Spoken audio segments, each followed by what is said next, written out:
केजरीवाल सरकार में कैबिनेट मंत्री रही आतिशी अब दिल्ली की नई मुख्यमंत्री हैं। सुषमा स्वराज और शीला दीक्षित के बाद इस कुर्सी पर बैठने वाली वो तीसरी महिला है। लेकिन वो तीसरी महिला सुनीता केजरीवाल भी तो हो सकती थी, जो अरविंद केजरीवाल के जेल जाने के बाद एक तरह से पूरी पार्टी को अपने कंधों पर संभाल रही थी।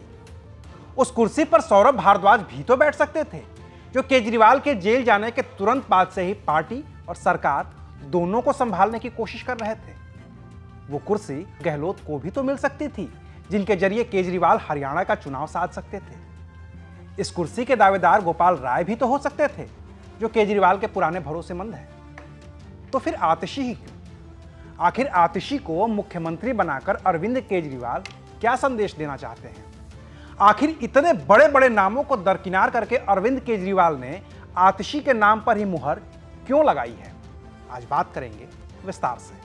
नमस्कार, मैं हूं अविनाश और आप देख रहे हैं अनकट। अरविंद केजरीवाल के जेल जाने के बाद से ही पार्टी में यह बात उठने लगी थी कि वो इस्तीफा देंगे और उनकी पत्नी सुनीता केजरीवाल ही दिल्ली की मुख्यमंत्री बनेंगी। सुनीता केजरीवाल की सक्रियता, बड़े बड़े मंचों पर विपक्ष के बड़े बड़े नेताओं के साथ उनकी मौजूदगी और फिर चुनावी रैलियों में सुनीता केजरीवाल के भाषण इस बात की ओर इशारा कर रहे थे कि अब आपकी कर्ता धर्ता सुनीता केजरीवाल ही होंगी। लेकिन ऐसा नहीं हुआ और इसकी सबसे बड़ी वजह परिवारवाद का आरोप है, जिसमें बीजेपी के दांव में केजरीवाल का फंसना तय था। अगर सुनीता केजरीवाल मुख्यमंत्री बनती तो फिर बीजेपी उन्हें दूसरा लालू यादव बताने में कोई कसर नहीं छोड़ती। लिहाजा केजरीवाल ये तो पहले ही तय कर चुके थे कि उनके इस्तीफे के बाद सुनीता केजरीवाल मुख्यमंत्री नहीं बनेंगी। अब रही बात सौरभ भारद्वाज या कैलाश गहलोत या फिर गोपाल राय की,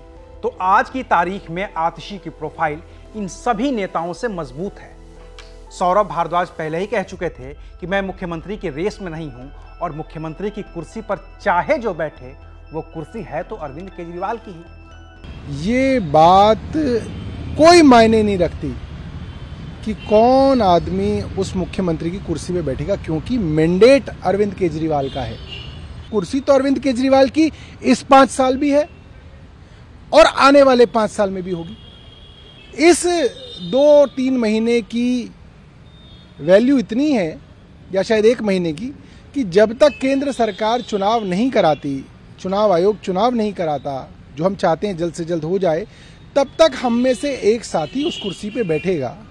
ऐसे बैठेगा जैसे भरत भगवान राम के सिंहासन पे खुद ना बैठ के उनकी खड़ाव रख के जो है शासन चलाते थे, ऐसा है। गोपाल राय की सेहत पर लगातार सवाल उठते रहे हैं। वहीं कैलाश गहलोत से इसी शराब घोटाले में ईडी पूछताछ कर चुकी है और इनकम टैक्स की भी नजर कैलाश गहलोत पर है।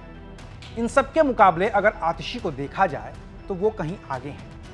केजरीवाल के मुख्यमंत्री रहने के दौरान उनकी कैबिनेट में आतिशी इकलौती महिला मंत्री रही हैं। इतना ही नहीं, केजरीवाल कैबिनेट में अगर सबसे ज्यादा विभाग किसी एक मंत्री के पास रहे हैं तो वो आतिशी ही हैं। और ये सब तब है जब अरविंद केजरीवाल की 3 बार सरकार बनी, लेकिन आतिशी 2020 में पहली बार विधायक बनी और 2023 में पहली बार मंत्री। और मंत्री बनने के बाद वो दिल्ली का वित्त विभाग हो या शिक्षा, PWD हो या बिजली, राजस्व हो या कानून मंत्रालय, सब आतिशी के ही पास है। तो जाहिर है कि आतिशी पर दांव लगाना केजरीवाल के लिए इतना भी मुश्किल काम नहीं था, क्योंकि आतिशी के पास ये कुर्सी तभी तक है जब तक कि दिल्ली में अगला चुनाव ना हो जाए। दिल्ली के अंदर आम आदमी पार्टी के विधायक दल की बैठक बुलाई गई थी, जिस बैठक में दिल्ली के अगले चुनाव तक मुख्यमंत्री की जिम्मेदारी सर्वसम्मति से आतिशी जी को दी गई है। ये जो जिम्मेदारी दी गई है,